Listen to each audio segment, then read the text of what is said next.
Okay, well, this is me again, Jess Karma, AscentPhenix, also known as Silver. Call me Silver. And that first video was me ranting about everything right when I first got out of bed.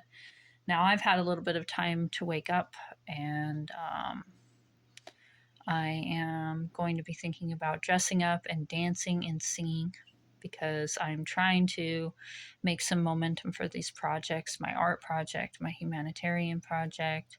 Um, I have a humanitarian project called EscapedGoats, where I'm going to be educating and empowering people about fair trade for work trade, because a lot of people are getting exploited in live in work trade situations right now, and that's called labor trafficking, which is a type of human trafficking.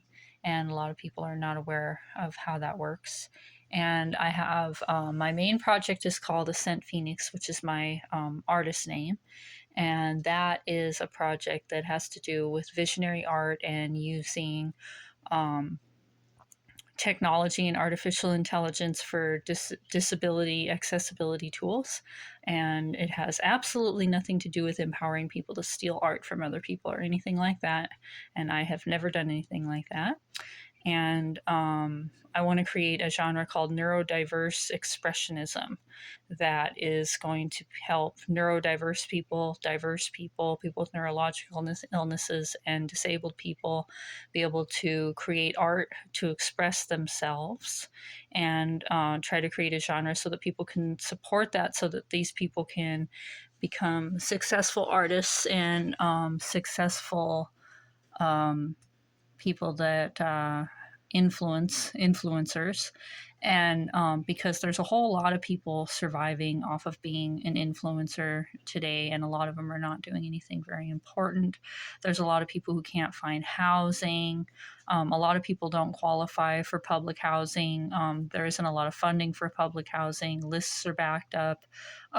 A lot of people can't live in shelters. A lot of people don't understand living in a shelter probably means, at least at the very least, sharing a room or being in a room with a bunch of people that are sick and on meth, and people who steal from you. And it's not a rehabilitative situation. Even if you were lucky enough to get in one of these positions where you get your own room, it's in these places where if you go outside your door, you're going to have to deal with a lot of hostility. And those of us that are very disabled can't deal with those kind of situations. And there's a lot of chronic and rare illnesses that go misdiagnosed and undiagnosed. And even if you get a diagnosis, it's really hard to get deemed not able to work these days. It's a lot of work. It's not something you can do without a sustainable place to live. Um, Basically, there's a lot of people falling between the cracks. And me personally, I have a successful jewelry business I haven't been able to run because I would need my own room. I would literally need my own room, and enough room to have all of my supplies to be able to do that, because I'm not going to just sell my jewelry for not fair trade prices when I have a successful online business.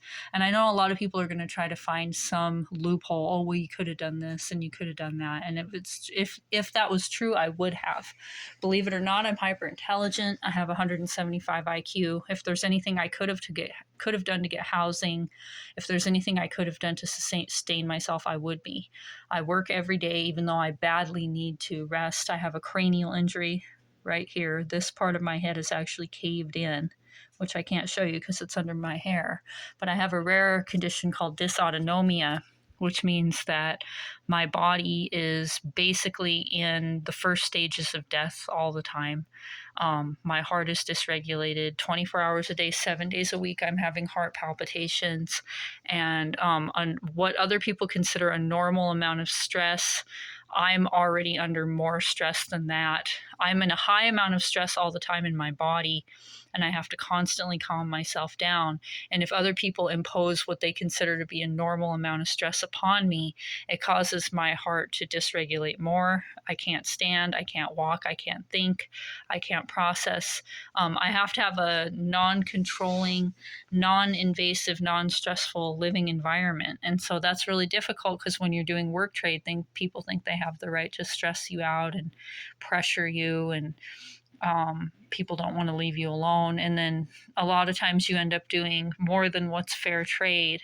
So I have marked myself at $20 an hour. I do massage, cooking, cleaning. I can't do anything heavily physical or anything where I have to endure other people's emotions or stress or anything like that. I've done a lot of emotional labor for people too. And that's more than fair. So people shouldn't have to pay more than what's worth their rent to live somewhere, and then people aren't able to make their own money to move forward. And if someone is stuck in a situation where they're expected to do more than is fair trade for the work trade for rent and aren't able to make enough money to where they could move forward out of that situation, then that is, if there's coercion involved with that situation, that is a penal code criminal offense called labor trafficking, and it's not taken seriously by a lot of people. So I've been struggling to get out of those kind of situations now for almost a decade. I've been exploited and abused for almost 15 years, and I've been trying to continue to make art, to make writings. I've been taking classes for humanitarian science and civil rights. I have tried to stick up for myself. I've done everything possible. There are no social services I don't know about. In fact, I guarantee you I know more about it than most people you know. There is no untapped resource or community or anything like that. Those aren't the answers. So I'm trying to make this video in order to begin empowering myself over this Halloween weekend, which is also my birthday. And my birthday was recently. I'm a Scorpio at the end of October, and I'm trying to show people that I'm a real person, show people what I'm about. I'm going to try to put on an outfit and dance and sing tonight. I really need people to support my art. I have a Ko-Fi, ko-fi, ko-fi.com/AscentPhenix, and AscentPhenix is spelled AscentPhenix, and that is my artist name. And I'm also on Medium. I have 175 IQ, and I write about a lot of things. I've studied a lot of things. I have perspectives that are missing from society about a lot of things, about the truth about things like autism and a lot of different types of discrimination and disempowerment, neurological disabilities, and how those things function. A lot of hidden truths that you're going to find on there, visionary stories. I'm really just, all about humanitarianism and visionary art to try to change the world. And as it is right now, because I can't find a rehabilitative situation, I haven't been able to do anything but get sicker and sicker. Had many near-death experiences, and continue to get exploited and abused and pushed past my limits. And until I have a living situation where I can have no obligations for a couple of months, it always takes me a couple of weeks to settle in somewhere. I just used up all of my work opportunities, all my money, and I worked really hard for a couple months to get out of an exploitative situation and went right into another one where he threw me out after 10 days when I was supposed to be paying $875 for rent, and at the rate he was pushing me for work trade, it would have been about $1,400 a month. And I broke because I literally can't push myself past my limits anymore. I need to stay to myself. I can't deal with other people's demands. I don't make messes. I'm not an intrusive person. I just need to be left alone. And nobody seems to want to give that right now, especially with what's going on in the government right now. The federal funds are held up, so new applications for housing aren't even being processed, and I don't qualify for any of them anyway, because the only people that qualify are mentally ill people, people who have been designated unable to work level of disabled people, people with children, not even that many elderly people, but to some extent, people who are recovering drug addicts and in a program, or victims of domestic violence. And if you're not in any of those categories, you technically actually don't qualify for any kind of public housing. Even if you get yourself on Section 8 lists, most of those lists are closed, or, years long before you get anything. And I need to find housing. It's true. Right now, I'm in a cabin sharing with my friend my roommate, and she's out of town. But I don't have enough room here for my crafting supplies. I can't reopen my business. I'm somebody who needs to work long hours into the night in order to be able to make money, and I can't do that when I would be disturbing someone else. So I'm trying to make an example about how there are capable, talented, motivated people like myself that could be rehabilitated. And the reason why we're not is because we can't find proper housing.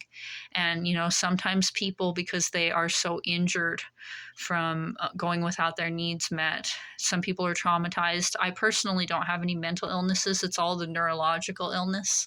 But we need to recoup. We need to heal. Sometimes healing doesn't take days or weeks. It takes months or years for people who have had really deep neurological injuries, especially. I'm personally trying to see if I can do something about this cranial injury, which I haven't even been able to get proper medical care for, because it takes a lot to convince Medicaid doctors to want to give you a scan. I haven't been able to have primary care because I've had to move so much. And everybody wants to treat me like I'm this transient person. I have a gigantic amount of belongings, businesses I need to run. I'm a normal person. I've had my own room up until this point, and police just want to take me to the rescue mission. They don't understand. So there's nothing social services can do for me. And I'm not the kind of person that can share a bunk with a coughing person next to me on and be able to work my way up from flipping burgers. I'm somebody who has always been disabled and is extremely disabled now, to the point where a moderate amount of stress causes my heart to go up to 150, 200 BPM. That's called tachycardia, which is the predecessor to a heart attack. My autonomic nervous system, which is basically what runs all the organ functions in your body, is always dysregulated. My heart I'm having palpitations all the time, which means I'm in the first stages of death all the time. Most death is what is called autonomic collapse. And it's very easy for me to go into autonomic collapse. I only have about 6 hours of activity I can do a day. And I really push to do as much as I can. In a good situation, I've been able to get up to 12 hours after many months of being isolated and left alone. But if I wake up to everybody else's emotions, demands, thoughts, feelings in a house every day, things I need to process, do different, I can't. And so I don't interfere with other people, but people don't understand what it's like to let somebody live with you and actually leave them alone. People don't understand how to let somebody do work trade without constantly bossing them around. And I literally can't handle any of that kind of stuff.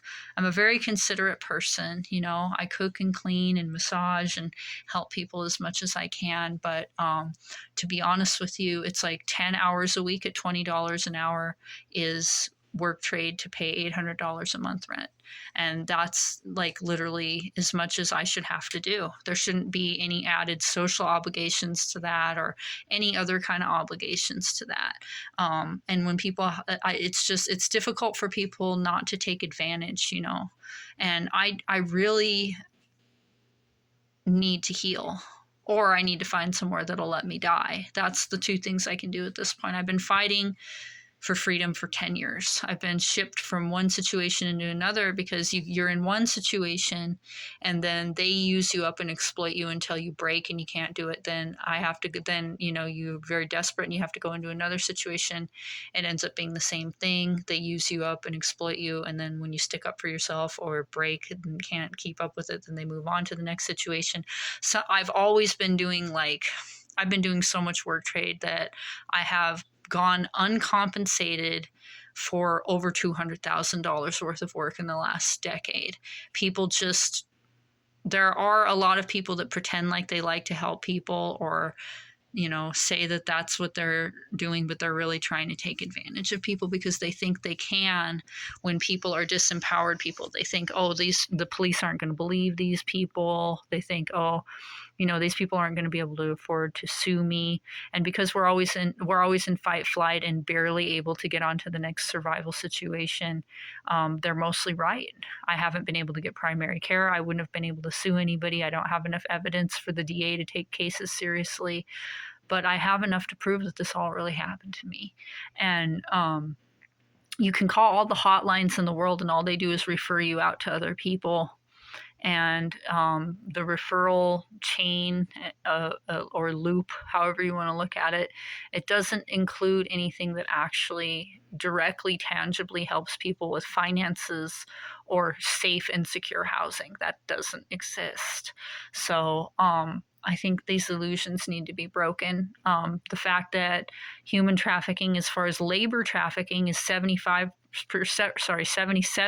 of human trafficking, is something that people need to realize, that lots of people are getting coerced into living situations and being exploited and taken advantage of and not getting fair trade for work trade. Because if I was still in a lot of times doing up to 50 hours a week, I would have easily been able to get out of those situations.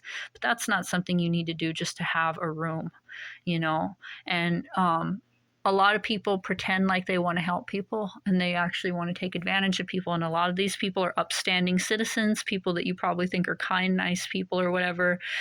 People just assume that everybody that somebody takes in and then kicks out did the wrong, but you never know who's actually a trafficker. And that is a type of human trafficking. It is a penal crime. It's difficult to have enough evidence to get them to take you seriously for a penal crime, but you can, if you have stable housing and enough time and energy and can educate yourself enough on taking them to court for civil reasons. But all of this requires not being in fight flight, brain fog and fatigue. Neurological illnesses are often accompanied by people who have been through a lot of abuse. Mine has progressed to the point where it's 0% mental illness. I don't have PTSD or any other mental illness, and that's something that they always see when I go to the emergency room. It's gone deeper into my nervous system, and now it's to the point where my heart just ends up going way too fast and then starts stopping. I start dying, and I've been through so much and not been able to escape for so long. And that's why I want to empower people, because right now autistic people are getting abandoned, people with disabilities and neurological illnesses, and everybody just assumes that we're all, incapable just because we're not able-bodied enough to live in a shelter and flip burgers and start from the bottom like that. That means we're not able-bodied.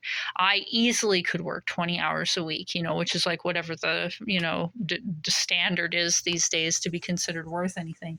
I could easily do that, and I do that, but I don't get any money for it because I don't have a community. And that's the main thing, is that if you don't have a community, it doesn't matter what you do online. Even though making an online career is something viable, if you don't have a certain niche community, if you don't have people who like and comment, who will watch your videos, who will support you, donate to you, support your art, so on, then it's like it becomes relatively impossible. I was personally exiled from a community that I volunteered for 10 years. And when I was doing well, I spent $10,000 a year taking care of other people in my own healing center. And I was exiled from that community because I was abused, and I opened up about it. And because I was seeking support because I was sick, and that community turned against me because secretly they were empowering labor trafficking. And there's a lot of that going on in communities that people don't realize. So it's important that I want to start educating people on this. I want neurodiverse people, which is like autistic people, ADHD people, to be able, the ones that are very creative, motivated, and talented. A lot of them already have art. Those people deserve to be able to become influencers and be supported. And that is viable because there's a lot of able-bodied people right now with unimportant, uninteresting content who are still supporting themselves, you know, and you just got to really think of like how many dumb things do you look at every day? Everything you look at is putting money in somebody's pocket. So you could focus that a little bit. We could make this genre that could help people that, you know, actually really need the help. So those are the two things I'm really focused on. That's the EscapedGoats project, which is about the human trafficking in the form of labor trafficking that I just described to you, and helping empower people. I want to explain all the legal things about it. I want to explain how people can empower themselves. I want people to recognize it. I want people to stop. A lot of people need to realize it's probably happened to them or happening around them. We need to start demanding fair trade for work trade, you know, and stressful, pressuring, controlling environments for people are not rehabilitative. Unsafe environments are not rehabilitative. And there's plenty of capable, motivated, talented people that could recover their lives and become working class people if they were allowed to. Is it okay to just let all those people die? You know, is it really? Or could we come together to support those people? I was somebody, like I said, that spent about $10,000 a year for an entire decade taking care of people.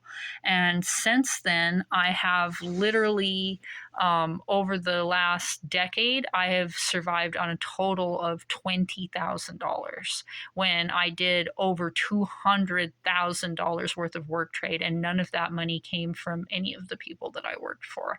I literally have been surviving on about $2,000 a year, and having to do work trade to have a place to stay and not being able to gain any momentum at all because I'm in this disempowered situation, and I don't have a community because I was exiled. And so that being said, it's like I don't like most of my family is dead.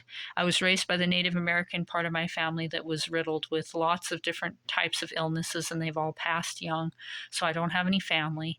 I've lost most of my friends through this whole experience just from being through too much and people disengaging. So I don't have anything left. I've been held captive for about a decade, and a lot of that included there was physical abuse and rape and all kinds of things involved. But I got stronger as far as standing up for myself through it, and smarter, and educated myself, and started taking online classes.